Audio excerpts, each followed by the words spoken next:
এক কথায় ইরানকে হারানো অসম্ভব। কেন? এই পৃথিবীতে সবচাইতে তথাকথিত শক্তিশালী সাম্রাজ্যবাদী আমেরিকা, ইসরায়েল, এমনকি ন্যাটোভুক্ত দেশ, ইউরোপিয়ান এবং মধ্যপ্রাচ্যের সমস্ত দেশ একত্রিত হয়ে গেলেও ইরানকে হারানো অসম্ভব। কেন এই কথা বলছি? তার কারণ এই ভিডিওতে বিশ্লেষণ করব। সুপ্রিয় দর্শক, আপনাদের কাছে রিকোয়েস্ট, আপনারা যদি আমার ভিডিও পছন্দ করেন, ভালো লাগে, তাহলে অবশ্যই আমার চ্যানেলটি সাবস্ক্রাইব করে পাশে থাকবেন। একটি লাইক, কমেন্ট, শেয়ার করে আরও বন্ধুদের মধ্যে ছড়িয়ে দিতে ভুলবেন না। চলুন আজকের আলোচনায়।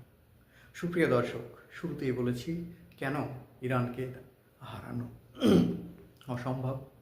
ইরানকে হারানো অসম্ভব, তার কারণ আজ গোটা পৃথিবী বিশ্লেষণ করতে শুরু করেছে। আর আমরা এই বিশ্লেষণেরই অংশ হিসাবে আজকে আপনাদের সামনে তুলে ধরতে চলেছি কেন ইরানকে হারানো অসম্ভব। প্রায় 40 বছর ধরে একটু একটু করে তৈরি করা ইরানের প্রত্যেকটা সাইট, প্রত্যেকটা বিষয়, সামরিক খাত থেকে শুরু করে বৈজ্ঞানিক, শিক্ষা দীক্ষা, দার্শনিক, টোটাল বিষয়টাকে এমনভাবে ধরে ধরে পুঙ্খানুপুঙ্খ আলোচনা করে আজকে এমন একটি শক্তপোক্ত জায়গাতে আসীন হয়ে বসেছেন ইরান, যে কারণে আমেরিকা, ইসরায়েল কোনোভাবেই এই যুদ্ধে জিততে পারবে না। ইরানকে হারানো অসম্ভব। আপনারা দেখেছেন মধ্যপ্রাচ্যে অবস্থিত যে সমস্ত সেনাঘাঁটিগুলো আছে আমেরিকার, সেগুলো ভেঙে গুঁড়িয়ে দিয়েছে। এখনো পর্যন্ত অন্যান্য দেশে যে সমস্ত সেনাঘাঁটিগুলো আছে, তারা সরাসরি বলেছে আমরা এই সমস্ত সেনাঘাঁটিগুলো যুদ্ধের কাজে ব্যবহার করতে দেব না। আমরা আমাদের দেশে এই ঘাঁটিগুলো অ্যাকচুয়ালি ডিফেন্স হিসেবেই আমরা রেখেছিলাম, আমরা যুদ্ধ করার পারমিশন দেব না। সরাসরি স্পেন এ কথা বলেছে ইংল্যান্ড, বলেছে ইউরোপিয়ান কান্ট্রি, অনেক দেশ। আর যে দেশগুলোতে বলেনি বা রেখে দিয়েছিল, সেই দেশগুলোর অবস্থা দেখতে পাচ্ছেন। মধ্যপ্রাচ্য আজ জ্বলছে। আপনাদের সামনে তুলে ধরবো কেন হারানো অসম্ভব। মহানবী হজরত মোহাম্মদ সাল্লাল্লাহু আলাইহি সাল্লাম যখন দেশ পরিচালনা করেছেন, একটার পর একটা দেশ যখন দখল করেছে, তার যে বিভিন্ন স্তরে ভাগ করে সেনাবাহিনী মজুত করতেন, সেই বিষয়কে, সেই চিন্তাধারাকে, চিরাচরিত বিষয়কে আজও বহন করে নিয়ে যাচ্ছে এই ইরান। আজ মুসলিম দেশগুলো যখন অন্য দেশের উপরে নির্ভর হয়ে যায়, সৌদি আরব বলুন, কাতার বলুন, কুয়েত বলুন, যেই দেশই বলুন না কেন, আজকে ইরান এত নিষেধাজ্ঞা, এত সমস্যা থাকার পরেও কিভাবে এত শক্তি সঞ্চয় করেছে? আপনাদের মনে প্রশ্ন জাগে না? অবশ্যই প্রশ্ন জাগাটাই স্বাভাবিক। সুপ্রিয় দর্শক, আপনারা ভাবছেন কেন ইরান এত জেদ ধরে বসে আছে? কি একটা মহা ভুল করে বসেছে আমেরিকা, ইসরায়েল, গোটা পৃথিবী আজকে বলছে। কি দরকার ছিল আয়াতুল্লাহ আলী খামেনিকে হত্যা করার? আজকে আয়াতুল্লাহ আলী খামেনিকে হত্যা করেই কি আমেরিকার আর ইসরায়েলের কফিনের শেষ পেরেকটা পুঁতেই দিয়েছে নিজে নিজে? এটাই বলছে এখন বিশেষজ্ঞ মহল। অন্যদিকে আপনারা জানেন প্রফেসর জিং, তিনি বলেছেন, প্রফেসর জিং বলেছেন যে এর আগে তিনি ভবিষ্যৎবাণী করেছিলেন দ্বিতীয়বারের জন্য ট্রাম্প ক্ষমতায় আসবে। তিনি এসেছেন। তিনি আরও ভবিষ্যৎবাণী করেছিলেন যে ইসরায়েল আমেরিকা যৌথভাবে আমেরিকা এবং ইসরায়েল যৌথভাবে ইরানের উপরে আক্রমণ করেছে। এবং তার সঙ্গে সঙ্গে এও কথা উল্লেখ করেছেন যে ইরান ধ্বংস হয়ে গেলেও আমেরিকার জিত হবে না, বিজয় হবে না, জয়ী হবে না, আমেরিকা হেরে যাবে। ভাবছেন, অলরেডি দুটো ঘটনা ঘটে গেছে। আমেরিকার পতন হবে, সেটা সময়েরই অপেক্ষা। এটা আমরা কোনো আবেগের বশে বলছি না, জিওপলিটিক্স একটু বুঝলে, একটু জানলে তবেই বুঝতে পারবেন। একটা মানুষ যখন কোনো একটা বিশেষ বিষয়কে টার্গেট করে একটু একটু করে জমিয়ে জমিয়ে সমস্যা সলিউশন করে জীবনের প্রত্যেকটা ঘাত প্রতিঘাত পেরিয়ে যখন সে শক্ত একটা পূর্ণাঙ্গ মানুষে পরিণত হয়, সেই মানুষকে হারানো খুবই কঠিন। যারা স্টুডেন্ট আছে তারা যদি জীবনের সর্বোচ্চটা পড়াশোনার মধ্যে দেয় এবং সে যদি মনে করে যে আমি এই জায়গাটা অ্যাচিভ করবই, পৃথিবীর কোনো শক্তি নেই তাকে সেখান থেকে সরিয়ে দেওয়া। অনুরূপভাবে এই ইরান দীর্ঘদিন, আপনারা জানেন, ট্যারিফ নিষেধাজ্ঞার ছোঁয়াতে ইরান জর্জরিত। একটি ছুঁচ পর্যন্ত বাইরের থেকে কিনতে পারে না। আবার একটি নিজের দেশের তৈরি করা আলপিন পর্যন্ত অন্য দেশে বিক্রি করতে পারে না এই ইরান। এতটাই নিষেধাজ্ঞার মধ্যে কিভাবে শক্তিশালী হয়েছে, চলুন বিস্তারিত আলোচনায়। ইরানের সেনাবাহিনীতে সর্বাধিনায়ক কিন্তু আয়াতুল্লাহ আলী খামেনি এখন মারা গেছেন, কিন্তু তার পরবর্তীতে যিনি এসেছেন এই মুহূর্তে, আয়াতুল্লাহ মুস্তফা খামেনি, তিনি এই মুহূর্তে ইরানের সর্বাধিকর্তা। কিন্তু ইরান এতটাই ধূর্ত, এতটাই চালাক এবং বুদ্ধিমান, কে হবেন পরবর্তী আয়াতুল্লাহ তারও লম্বা লিস্ট আছে।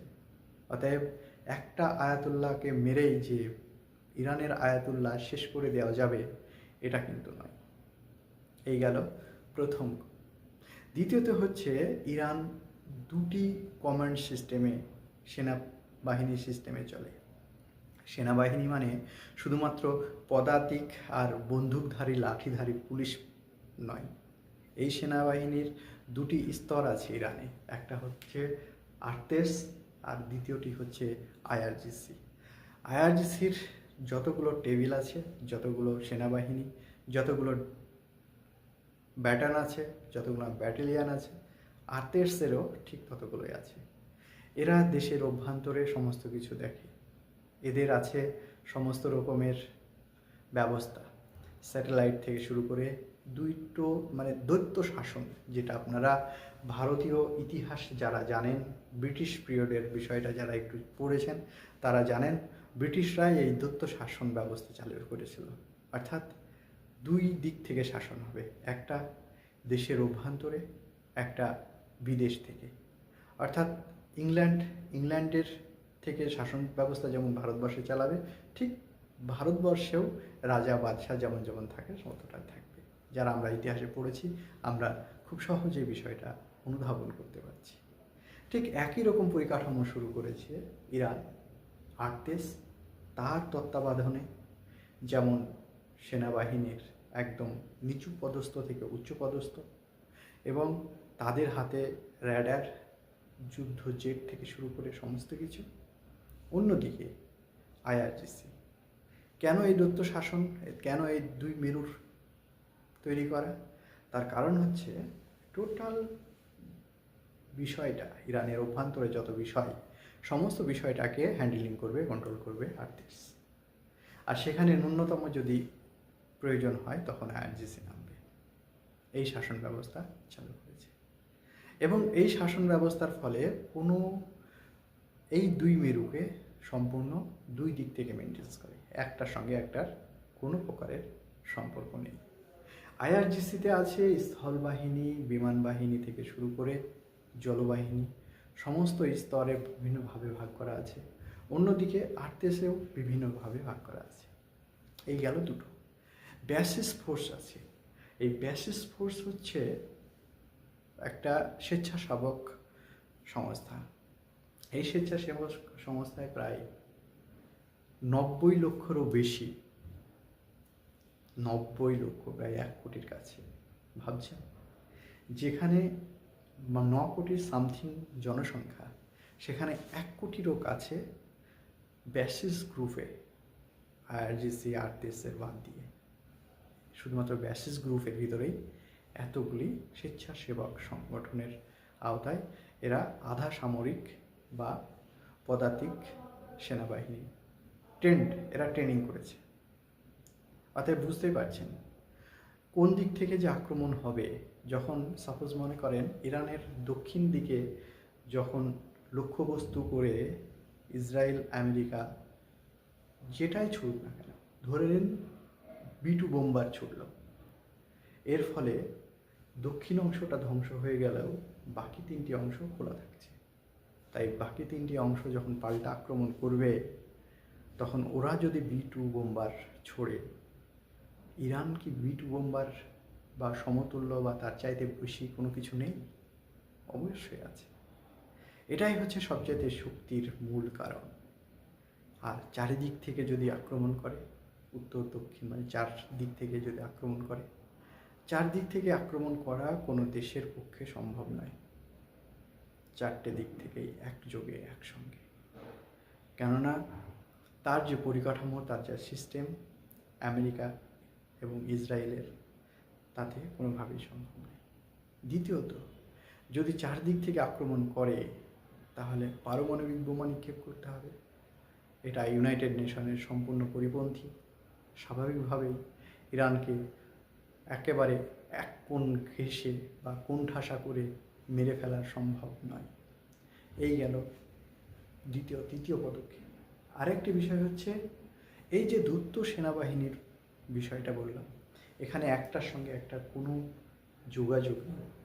যোগাযোগ আছে যেখানে IRGC, আরটিএস, ব্যাসিস বিভিন্ন গ্রুপগুলোর সঙ্গে সব আয়াতুল্লাহ থেকেই আসছে, সমস্তটাই হেড অফ দ্য ডিপার্টমেন্ট থেকে।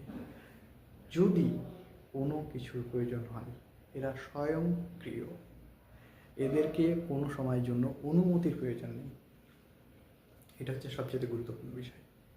সবচেয়ে গুরুত্বপূর্ণ বিষয় হচ্ছে এই যে আরটিএস বা IRGC, এদের প্রয়োজন নেই জিজ্ঞেস করার মতো।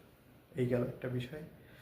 এর পরবর্তীতে বিষয় হচ্ছে রাষ্ট্রীয় ক্ষমতার সমস্ত কিছু এক জায়গায় বন্দি করে রাখেন। এছাড়াও ইরানের আছে 4র্থ স্তম্ভ গোয়েন্দা বাহিনী। কেন 4র্থ স্তম্ভ বলছি? ওই যে আরটিএস এবং IRGC, তাছাড়া আরও স্থানীয় আরও 2টি বাহিনী, যেটা স্বতন্ত্র বা স্বেচ্ছাসেবক বাহিনীর, তাদেরও গোয়েন্দা বাহিনী আছে। অতএব তাদের এই যে বিভিন্ন সাইড দিক থেকে ঘিরে ধরা, প্রত্যেকটা টপিকস একাধিক রণসজ্জায় সজ্জিত। অন্যদিকে খাতামাল আম্বিয়া ইউনিট এবং মোহাম্মদ রসুলুল্লাহ ইউনিট, এই 2টি ইউনিট এত শক্তিশালী, যারা গোটা ইরানের সমস্ত সেনাবাহিনীর এবং গোয়েন্দা বাহিনীর তদারকিতে এই 2টি বাহিনী নিযুক্ত। অন্যদিকে দেশের বাইরে যেমন লেবাননে যারা হিজবুল্লাহ আছে বা হিতু বা এই ধরনের যে বাহিনীগুলো আছে, এদেরকে সমস্ত দিক থেকে সহযোগিতা করে প্রস্তুত করে রাখা হয়। ভবিষ্যতে যদি ইরানের উপরে কোনো প্রকারের আক্রমণ আসে, তারা দেশের মধ্যে থেকে, বিভিন্ন দেশের মধ্যে থেকে ইরানের পক্ষে প্রক্সি ওয়ারের কাজে লাগবে। অতএব বুঝতে পারছেন তো, সমস্ত দিক থেকে ঘিরে ধরা আছে। আর এই মোহাম্মদ রসুলুল্লাহ বাহিনী এবং খাতামাল আম্বিয়া ইউনিট, এই 2টি ইউনিটও সরাসরি সর্বোচ্চ ধর্মীয় নেতার সঙ্গে সম্পৃক্তি রেখে, যোগাযোগ রেখে চলে।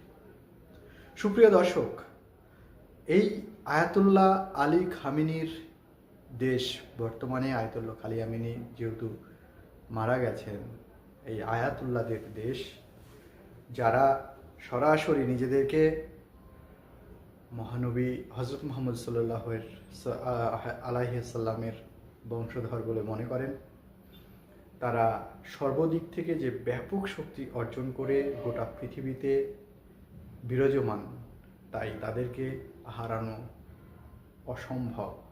যারা ভাবছে হারিয়ে দিয়ে ইরান দখল করব, তারা এই যুদ্ধ শুরু করেছে, যুদ্ধের পরাজয়ের পর নিশ্চয় স্বীকার করবে। প্রিয় দর্শক, আপনার কি মনে হয়? অবশ্যই আপনার জন্য কমেন্ট সেকশন খোলা আছে, কমেন্ট করে জানাতে ভুলবেন না।